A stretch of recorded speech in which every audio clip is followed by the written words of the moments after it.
कार्तिक पौर्णिमेस त्रिपुरी पौर्णिमा असेही म्हणतात. या नावासंबंधीची कथा व्रतराजात आली आहे. ती थोडक्यात अशी: त्रिपूर नावाच्या दैत्याने अनर्थ माजविला आणि आपल्या दुष्ट व हिंसक कृत्याने देवादिकांना गुलाम बनवून धुमाकूळ घातला. हा अनर्थ सहन न होऊन भगवान शंकराने त्रिपूर दैत्याबरोबर युद्ध करून त्यास कार्तिक महिन्यातील पौर्णिमेस प्रदोषकाळी ठार मारले. लोकांनी दीपोत्सव करून त्रिपूर संहाराचा आनंद व्यक्त केला. या दिवशी घरोघरी तसेच शिवमंदिरातून आणि इतर देवालयातून दीपोत्सव साजरा करतात. या दिवशी कार्तिकेयाचे दर्शन घ्यावे, गंगास्नान करावे, ब्राह्मणांना दीपदान द्यावे असे शास्त्रात सांगितले आहे. मत्स्यावताराही याच पौर्णिमेस झाला. दुष्टांचा संहार या दिवशी झाल्याने हा दिवस आनंदोत्सव म्हणून साजरा करतात. देवस्थानातील दगडी दीपमाळाही या दिवशी पाजळतात व नदीच्या पात्रात प्रज्वलित दीप सोडतात. त्रिपुरांतक रूपातील शिवाची सुंदर शिल्पे भारतात अनेक ठिकाणी आहेत. त्रिपूर ज्वलन व्रत या नावाचे एक व्रत या दिवशी करतात.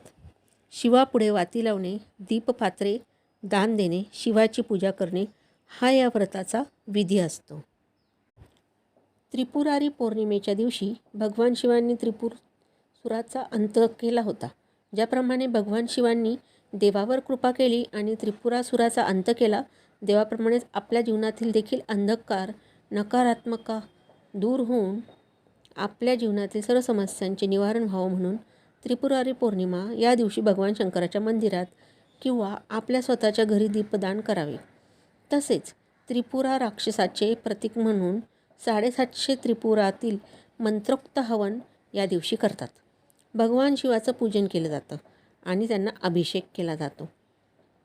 त्रिपुरा पौर्णिमाचे महात्म्य, शिवपूजनाचा तसेच त्रिपुरवात हवनाचा मुहूर्त, त्रिपुरवात कशी लावावी, कोणते मंत्र म्हणावे, या दिवशी कोणती आध्यात्मिक सेवा करावी, हवन कसं करावे अशी सर्व माहिती आपण बघणार आहोत.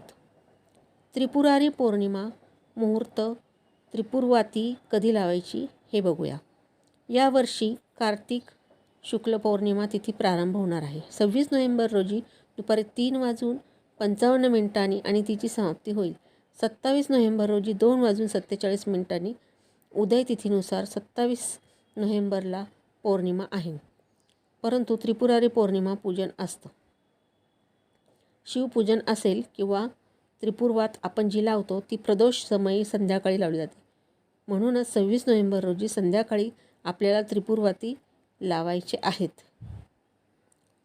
ज्यांना 26 नोव्हेंबर रविवारी त्रिपुरवातीचं हवन करायला जमणार नाही त्यांनी 27 नोव्हेंबर रोजी संध्याकाळी त्रिपुरातील हवन करावं. किंवा आपल्याला जर त्रिपुरवाती उशिरा उपलब्ध झाल्या तर आपण या त्रिपूर पौर्णिमेनंतर देखील एखाद्या संध्याकाळी प्रदोषसमयी त्रिपुरवातीचं हवन अवश्य करावं. हवन करताना मंत्रसाधना महत्त्वाची असते. त्यामुळे जरी उशिरा आपल्याला उपलब्ध झाल्या तरी आपण मंत्रोक्त हवन उशिरा का होईना अवश्य करा. त्रिपुरारी पौर्णिमा, त्रिपुरातील हवन पद्धती. ज्या ज्या त्रिपुरवाती आहेत त्या त्रिपूर दैत्याचं प्रतीक म्हणून यांचं हवन या दिवशी केले जातं. त्रिपुरवाती आपल्याला बाजारामध्ये सहज उपलब्ध होतील. 750 वाती असतात. बाजारात उपलब्ध नाही झाल्या तर आपण या वाती घरी देखील बनवू शकता.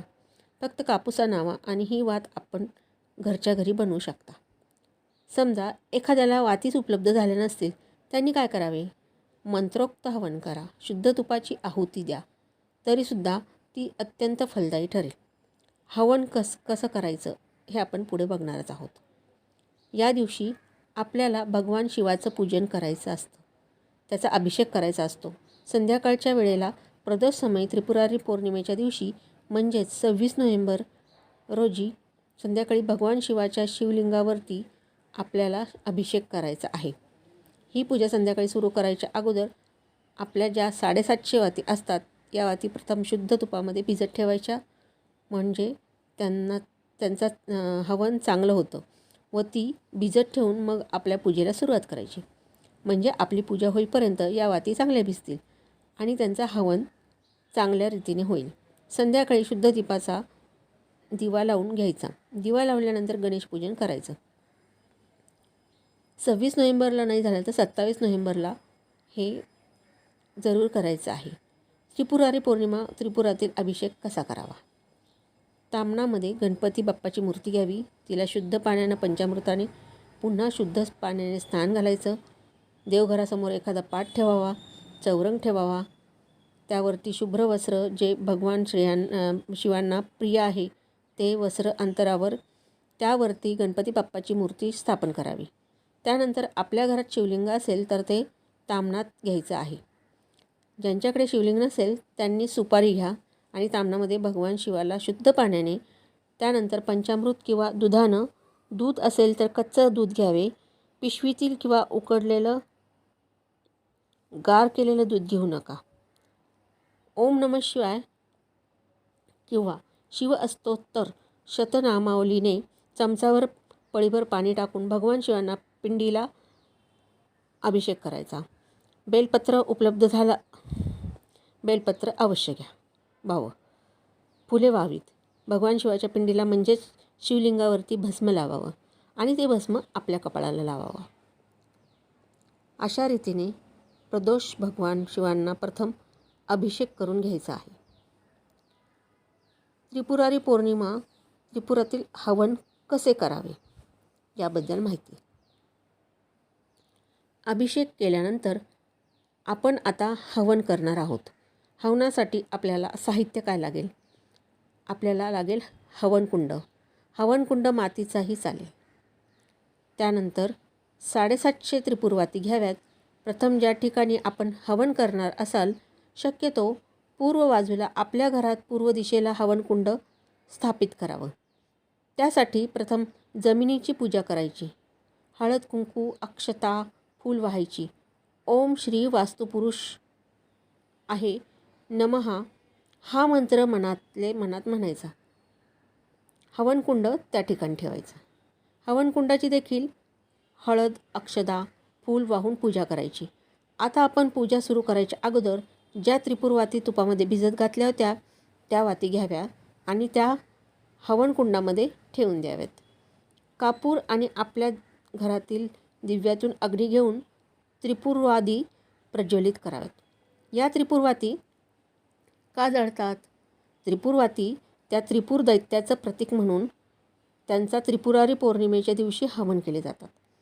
कारण या दिवशी भगवान शिवानं त्रिपुरा दैत्याचा वध केला होता. तर अशी सर्व माहिती मी आपणापर्यंत पोहोचवली आहे. तुम्ही अशा पद्धतीने नक्की पूजा करून बघा. मी माझा व्हिडिओ इथे समाप्त करत आहे. धन्यवाद.